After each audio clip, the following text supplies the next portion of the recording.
Tuesday. Taco Tuesday.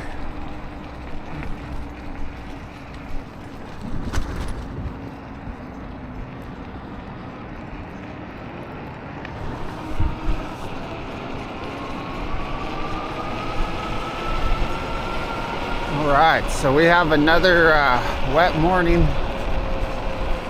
Have my rain gear on just in case. It doesn't look too bad, but in a matter of 12 miles it could change real quick.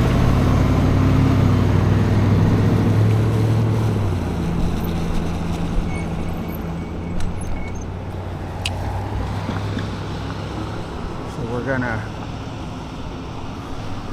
mosey on down to the city of Irvine.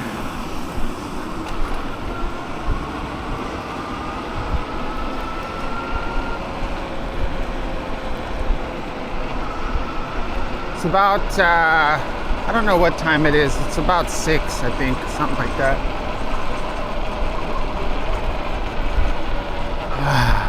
We're just gonna take in the morning right now until I wake up.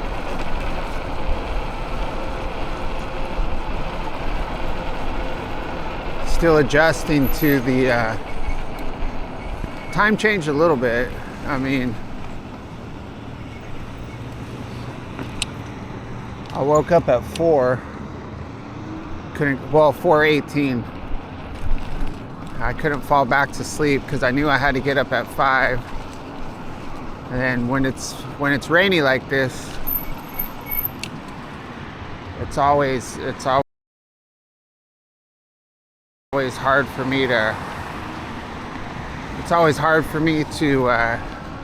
Not hard for me. It takes a long time for me to get ready.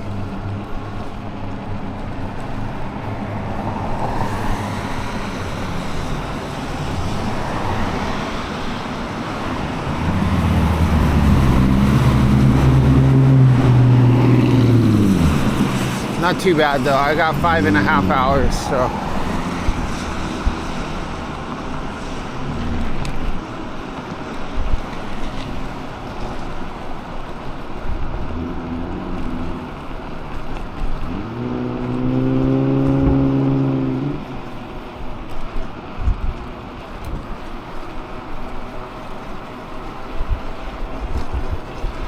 This is more like riding at night. So in the morning it's not always dark, but now we're in the season where when I ride it's dark.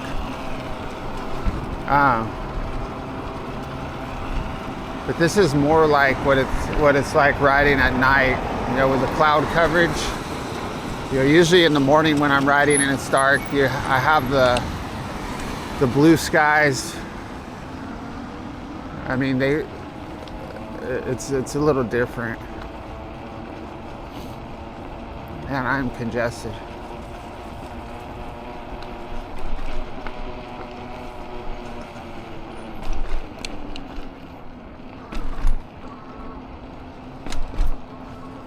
So we're jumping on the Santiago Creek Trail.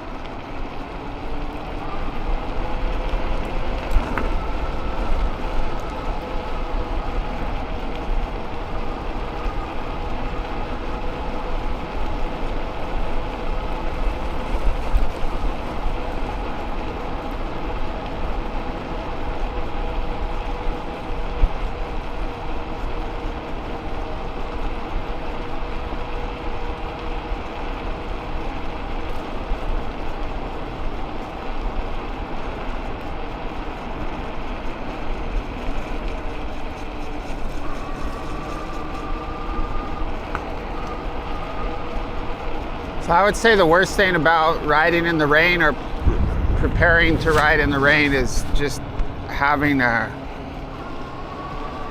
all these layers of clothes on and then a rain suit on top of that. It's, you know, your mobility is really limited. Then when you put your backpack on, it's hard to flex your arms when your backpack weighs like 40 pounds.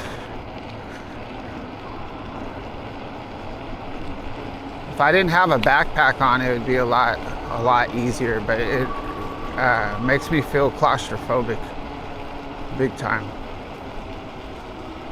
Like by the time I get everything on and put my backpack on in the house, it's already hot in the house. Then with all this crap on, it's like I get that anxious feeling. Like where you feel like, oh, I gotta take all this stuff off. Which is kind of how I feel right now. But there's nothing I can do about it.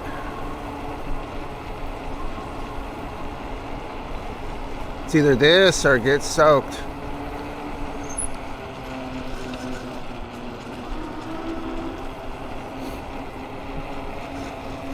I could strap my backpack to the back of my bike, you know, to the rack, but I have a laptop in my, and so I'm afraid like the vibration that's on that rack is a lot more than what we think.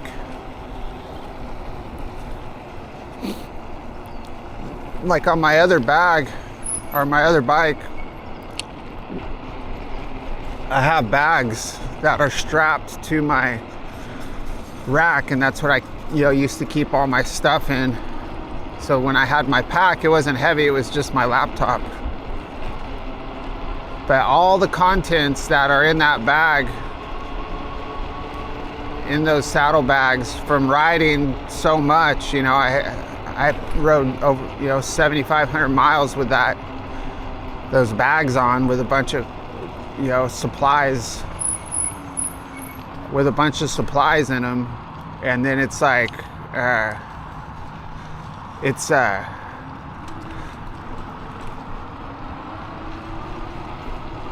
in constant vibration when you're riding, and there's little holes all over the bags, and even like everything, and you're kicking up little rocks and stuff that you don't realize, and it's just the whole bottom of the bag has holes in it. Everything that I have bags inside the bags that have tools or whatever in them. Those have holes in them. Like everything gets holes in it from just sitting there vibrating all the time, I'm guessing, unless I'm missing something.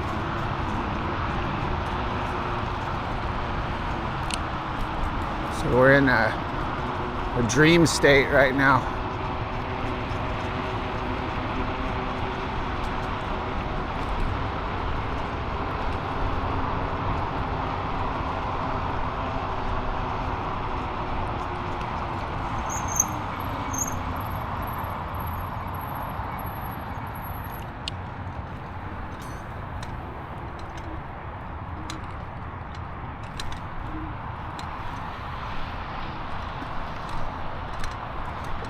So weird.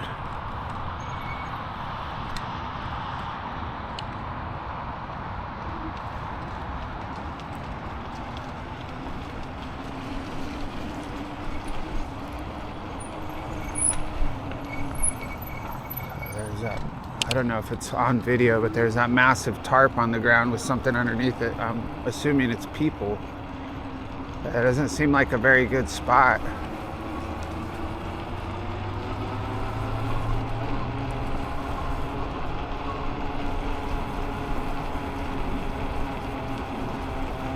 You got the random car parked under the bridge.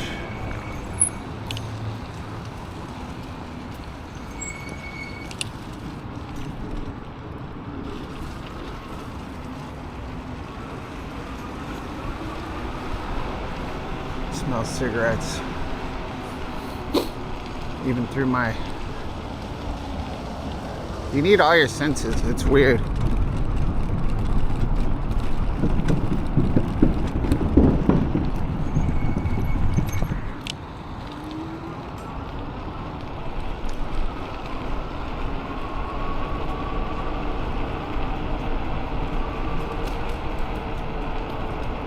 Somebody just signaled me. I see you. Signal back.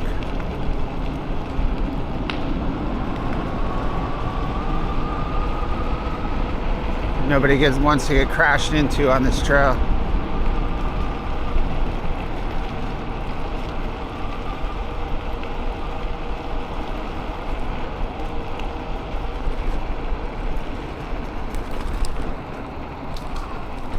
Got another bike, couple bikes on the trail.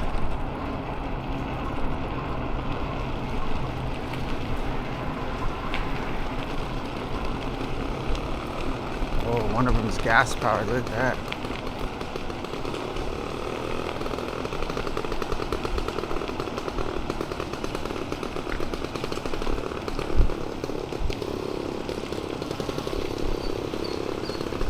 Let's cut through the mud.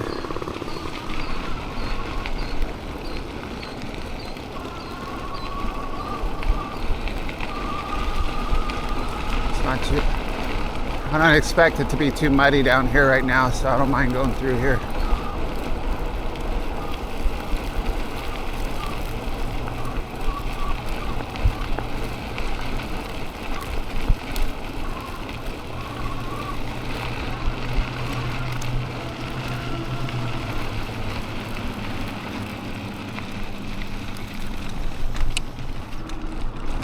A random guy on a scooter, got a random truck parked here.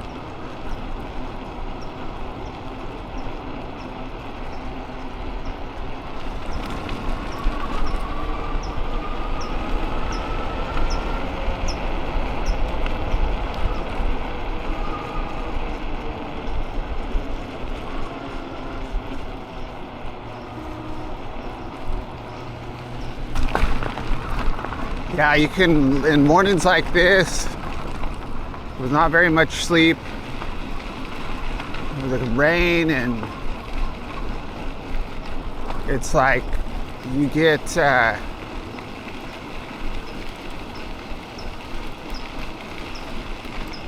you forget where you're at. You know, I've talked about it before, you're like in another dimension. It's real.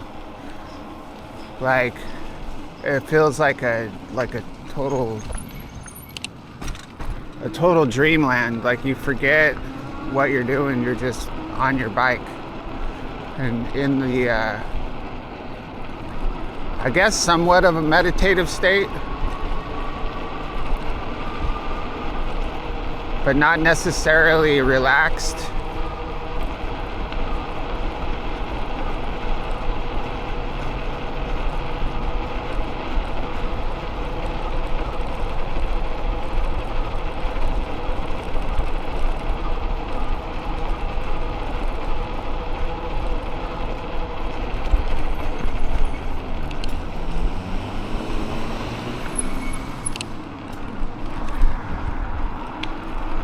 So if we would have went right, we would have been on Main Street, but we did that yesterday, so we'll do something a little different.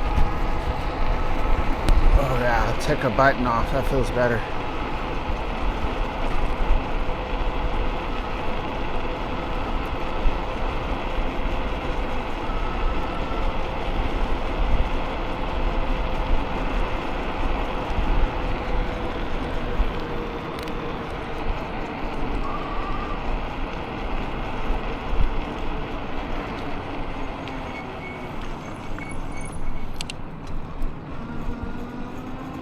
Smell orange blossoms.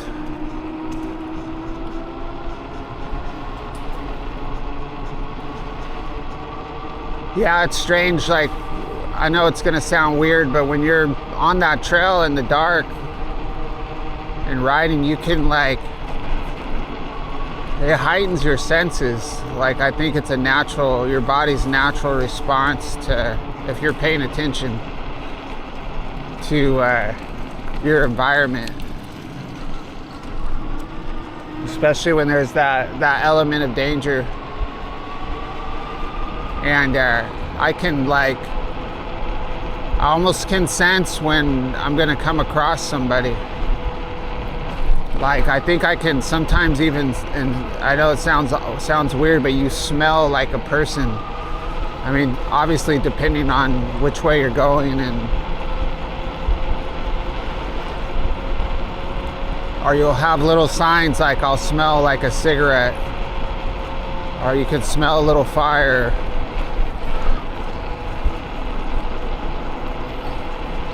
Or you smell bum hobo stench.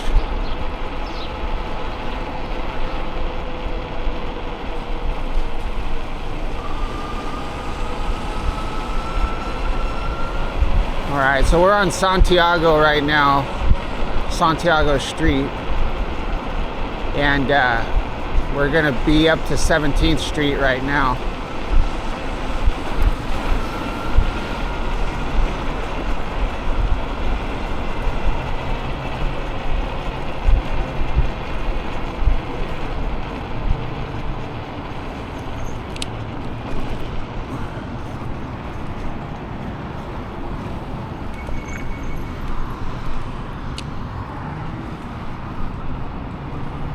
We'll be going under the 5 freeway.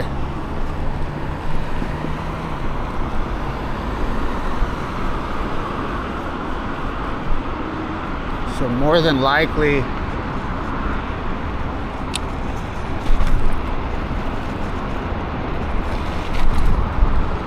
see which way we want to cut. I don't want to take Main Street again.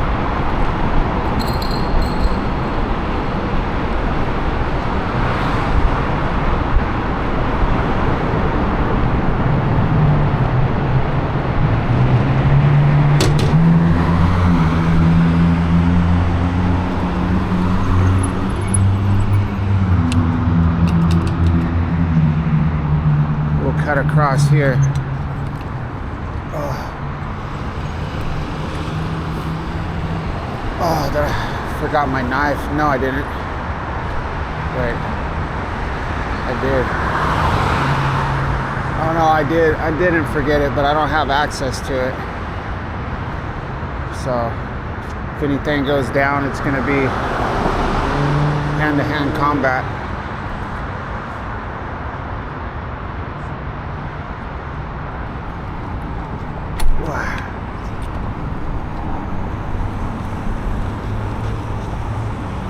Go this way.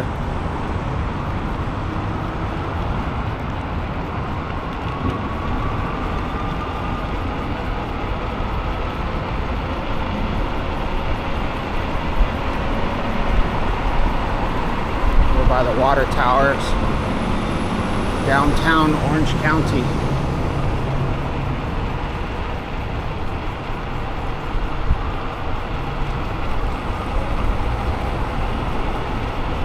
So we'll probably end up on the Pacific Electric Trail this morning. So we're gonna start making our way.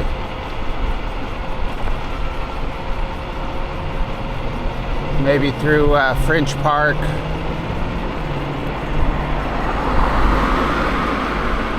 Through the French Park neighborhood.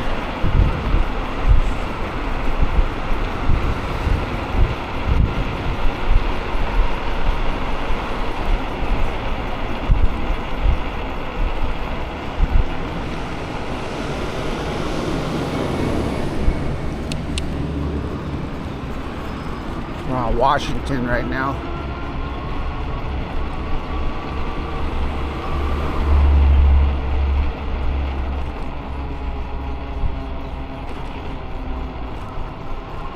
I think this area would be considered maybe Logan, I don't know. Yeah, this is Logan. Logan's pretty big.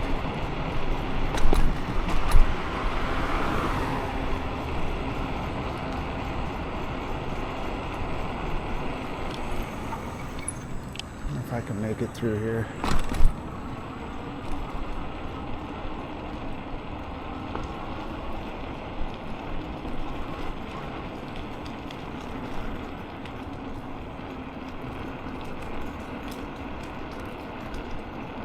I'm trapped.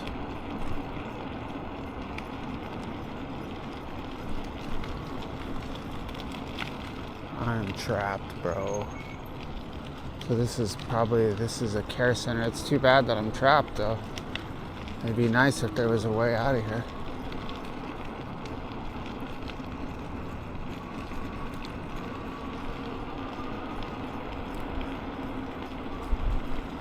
Now we know.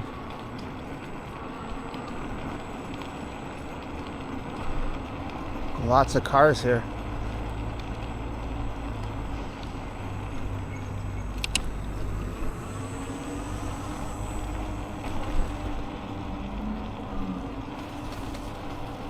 So we should, don't want to go too far. We can go up one more street. I thought we had some alleys right here.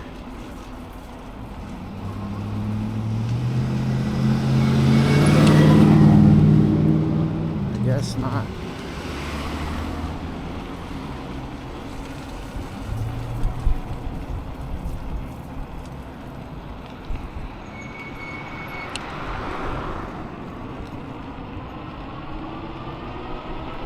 So we're on French Street right now. This will take us all the way to 4th Street, and then we'll go to 3rd Street, cut through the shopping center, and then jump on the Pacific Electric Trail. So this is a little haunted park right here.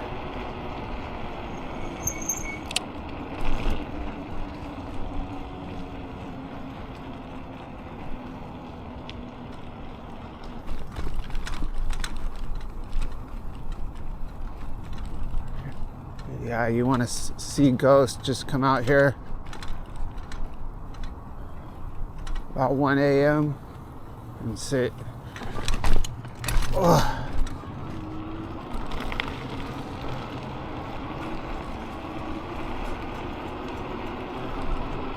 So there are lots of, there are a few alleyways in this neighborhood that are really cool, because the houses are so big and the apartment complexes. But I only come across them randomly. I don't know their exact location.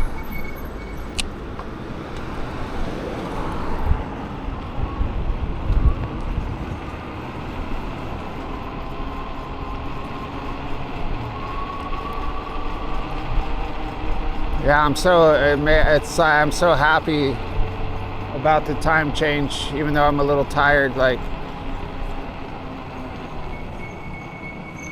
these dark rides are just, I cherish them.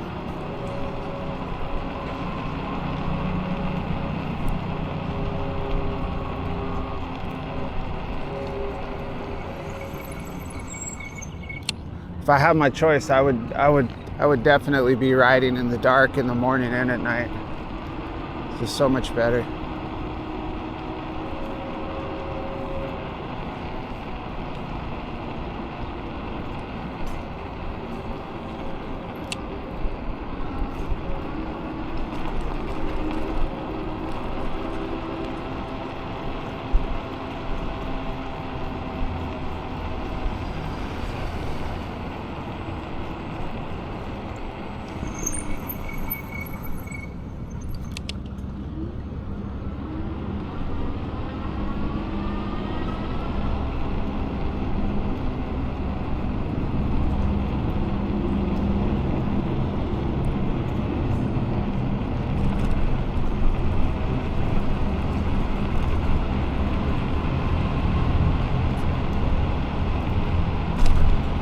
Crazy to think that I e-bike 2 hours a day.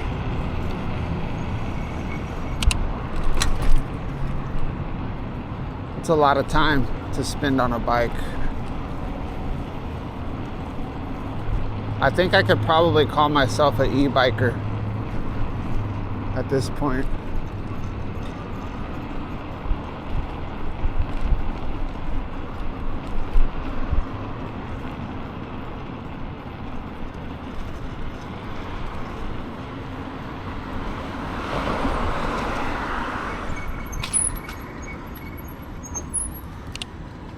Really see around this bus.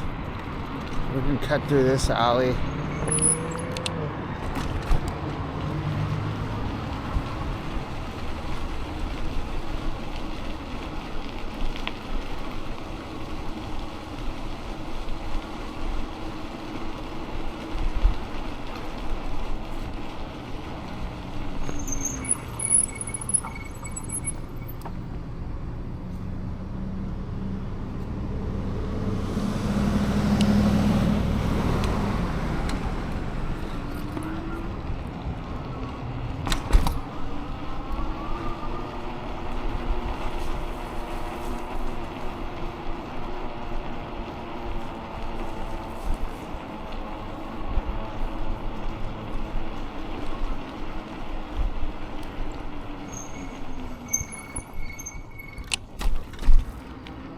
It's a pretty big alley, really. Nice and wide.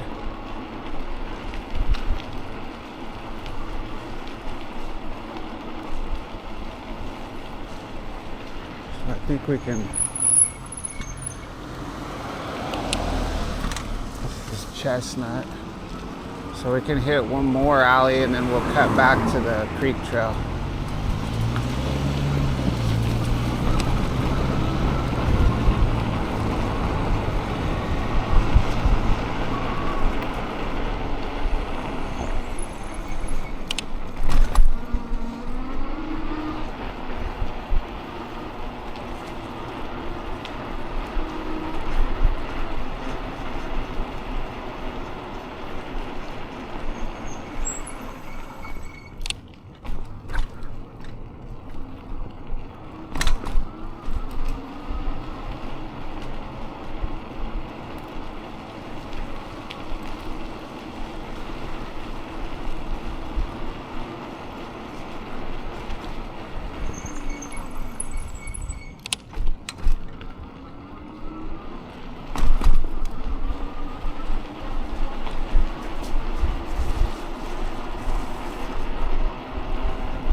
So in the 90s, these alleys were probably so much different.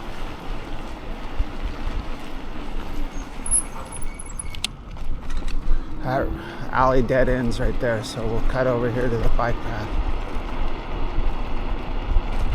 Yeah, there was just, at least where I lived, you know, people were, in the 90s, like, people hung out in the alleys. Like if you're, you know, as a teenager in my neighborhood, there were a lot of gangs and stuff. So like back then going through the alley was a little bit risky.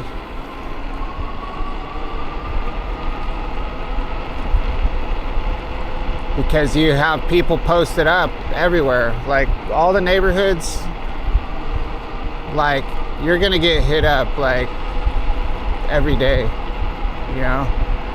So just knowing how to carry yourself and making sure that you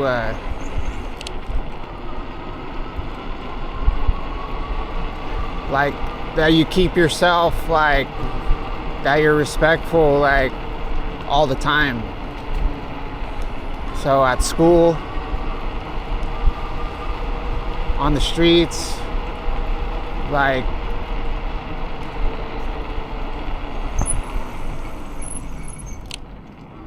you have to carry yourself a certain way, and if you don't, you're gonna be a victim, or you're gonna have problems, and it's not like you're gonna have just a problem that day. You're gonna have problems all the time. So you can't be a punk.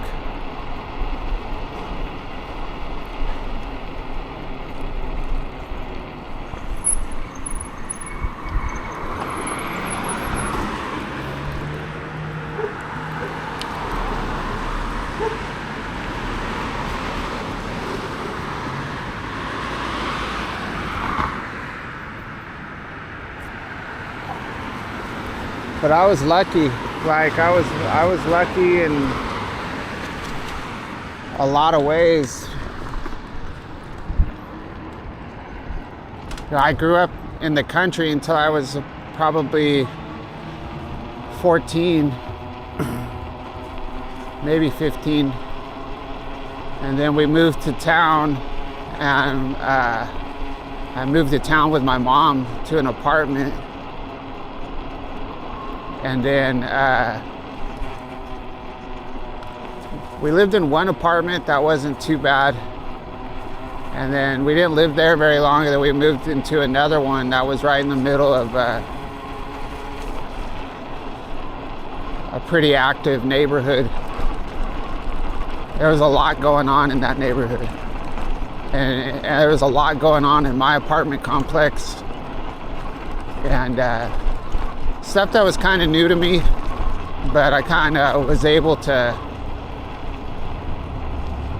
I did all right, because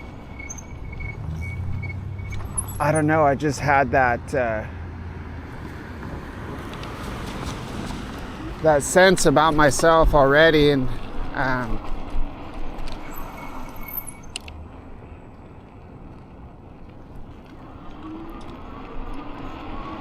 I was able to make it through unscathed. So I lived there, and it was 147 North E Street, Porterville, California. So if you want to see where I grew up, 147 North E Street. And I think part of what helped me survive and make it through, like, without joining a gang or having to do any of that, I hung out with a friend of mine that his name was John a lot, and he lived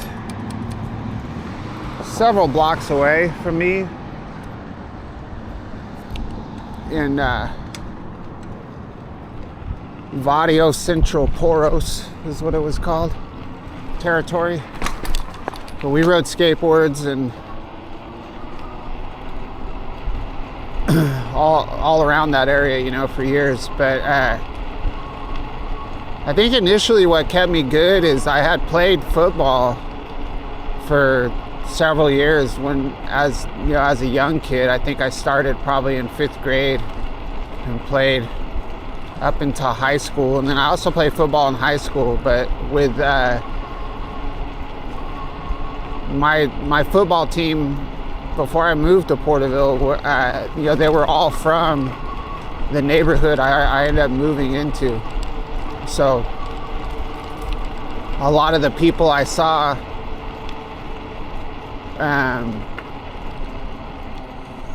in my neighborhood already had like kind of a reputation, or, you know, not, people didn't know me really well, but they knew me enough to where, like, if I see a group of people hanging out, chances are I know one of them, or I have one of them in my class that's in high school. And so it's just, everybody knows everybody. So on the football team, I wasn't a lame. I was a good player and got along good with everybody. So that saved me.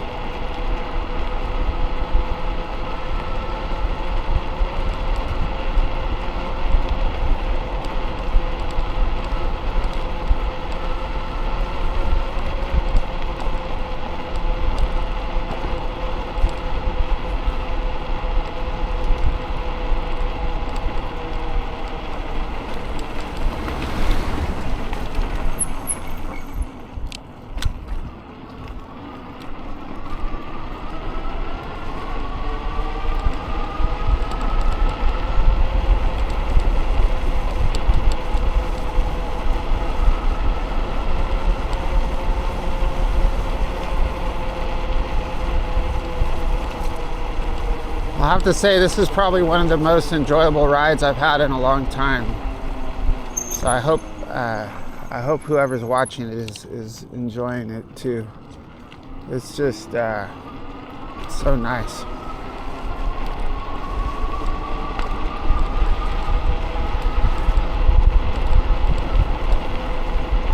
It's gonna be a little muddy over here. Hopefully it's not too bad yet.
of all lights to sit out here.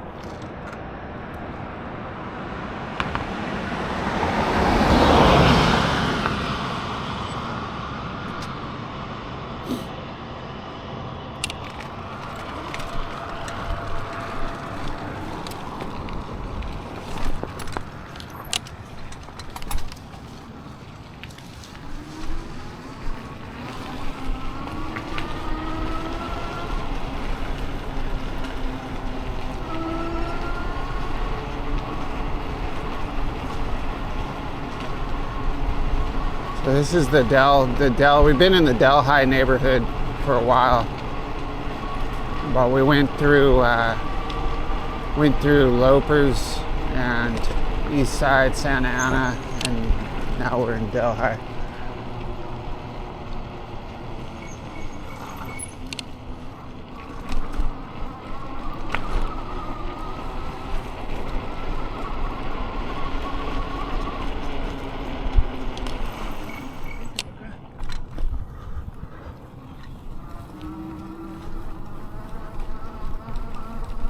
I want to scare that guy's little dog.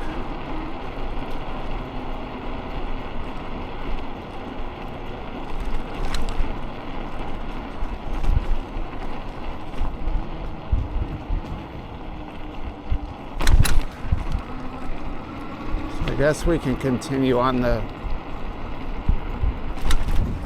Pacific Electric Trail. A lot of tagging up today. Let's take a look at it.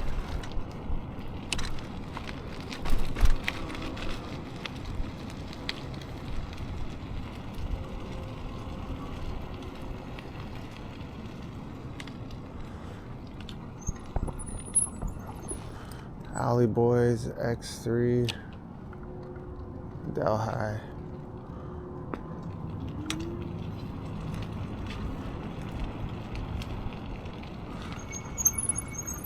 So there used to be a lot of people on this. I've talked about this probably 100 times, but on this Pacific Electric Trail right here, a lot of homeless people. But the city and people from the city, so people that live here have kids that walk to school. I smell skunk. Have kids that walk to school down this path right here. And so there would always be big groups of homeless people, not here as much, but yeah, right on this little section and then the section across the street. So the city, the people that live here got upset, with the police and the BNSF that is supposed to, maintenance this area, about getting the homeless people out of there. See how far that car went into this lane?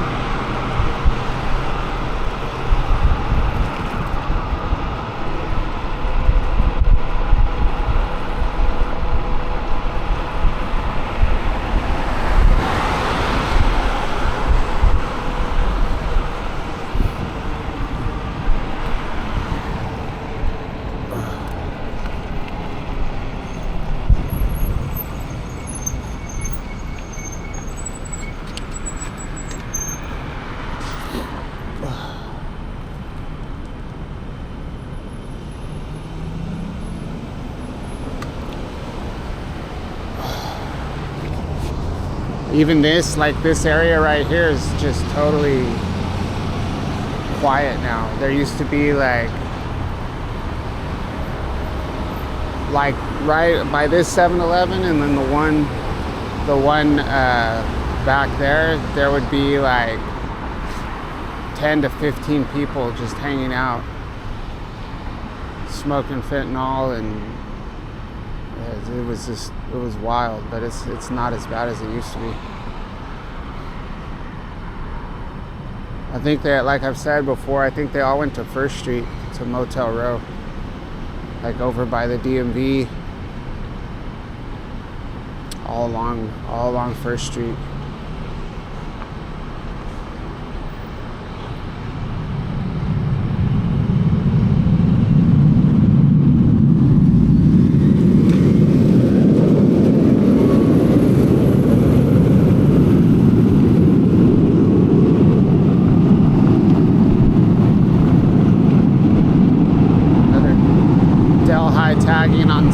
7-Eleven.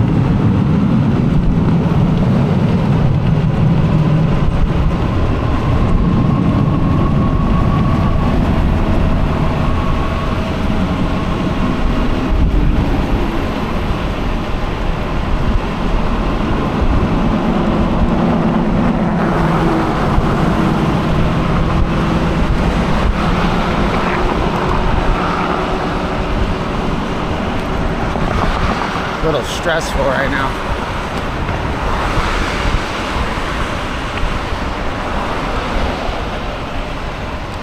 Just gotta hope people see you, I guess.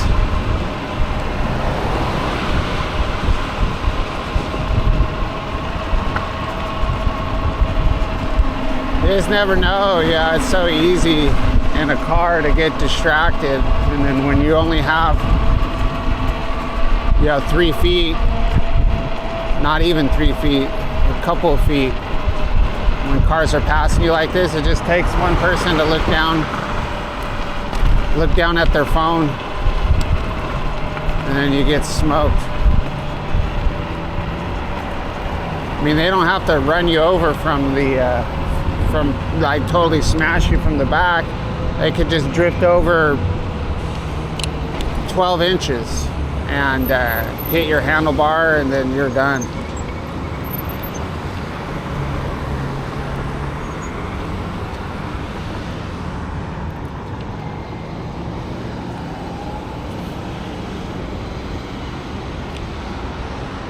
You read about it all the time. People getting hit on bikes and pedestrians getting hit. It's all over the place. So yesterday I was talking about all the shootings that happen in these areas that you never hear about, and stabbings, and I mean, it's normal, right? That's the way humans are, but there's also a lot of accidents, like a lot of pedestrians getting hit in crosswalks, and a lot of hit and runs.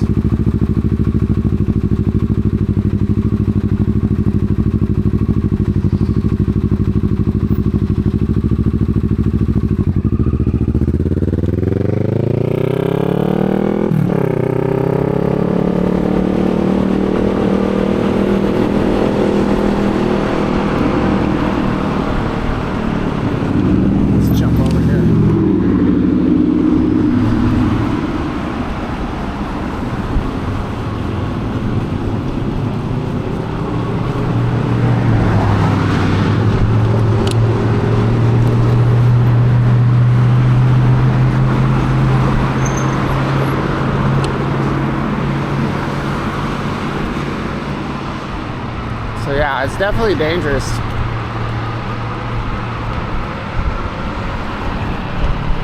Definitely dangerous.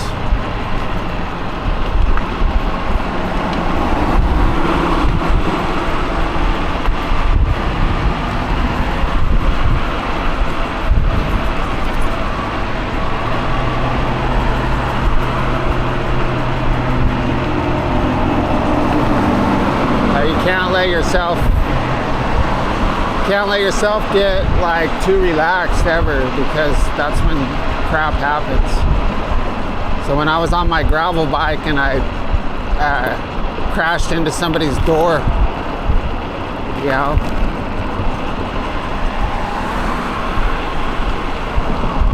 I wasn't on high alert. I was talking and not paying attention to what I was doing.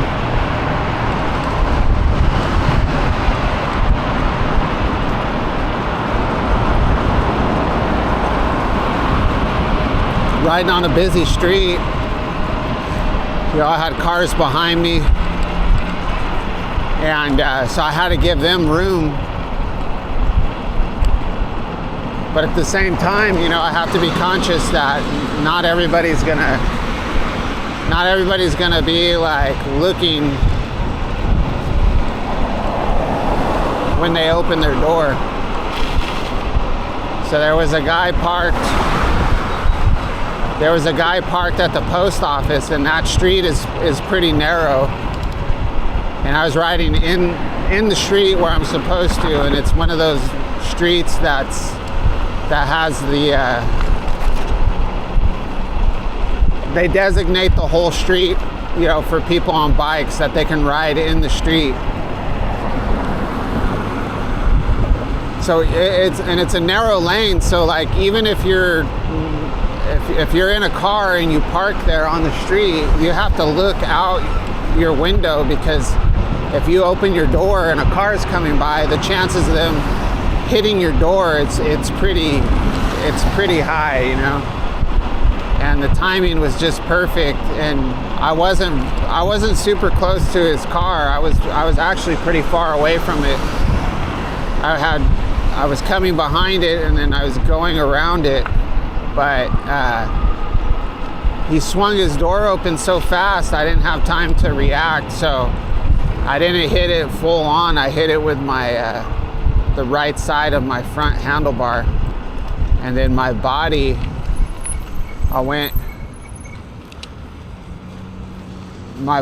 my bike went, the handlebar twisted down, and my face and my shoulder hit the very end of his door, like probably like the last, like that much. So I barely hit it, but my body nailed it. And the corner of his door hit me, and my head hit his door, and then with my helmet and my shoulder, and then the corner of the door, as my momentum carried me through the door, hit me in the cheek and cut my cheek open. It was deep enough to leave a scar. I didn't get stitches. I probably should have got stitches, but I didn't. And then I wasted that guy's door, though. The door was bent perpendicular to the car, so you know your door only opens like this. His door was like that, and the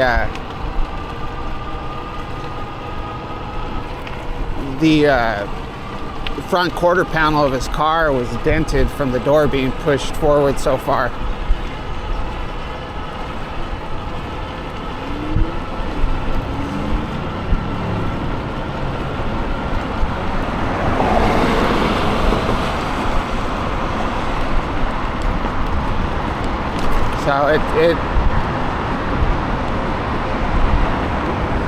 So that was on a gravel bike.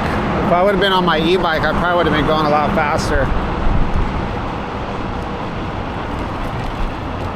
But yeah, it messed up my, it knocked the little brim off my helmet, and but this bus is behind me.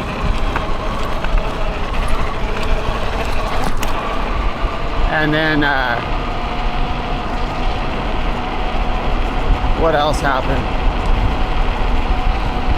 All right. Can't see very good, but we're gonna cut across here.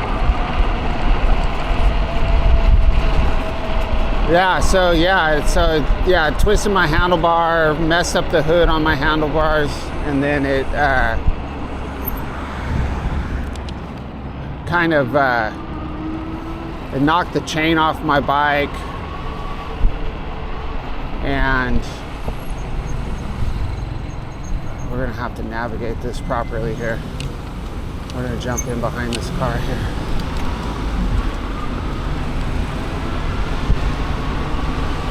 And then it messed up my pedal, and I think that was it. So I rode home afterwards.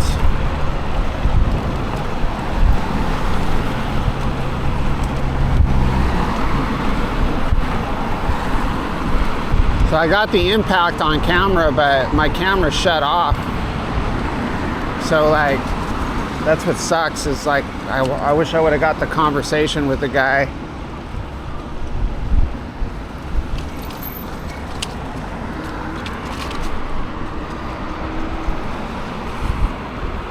He wasn't very nice.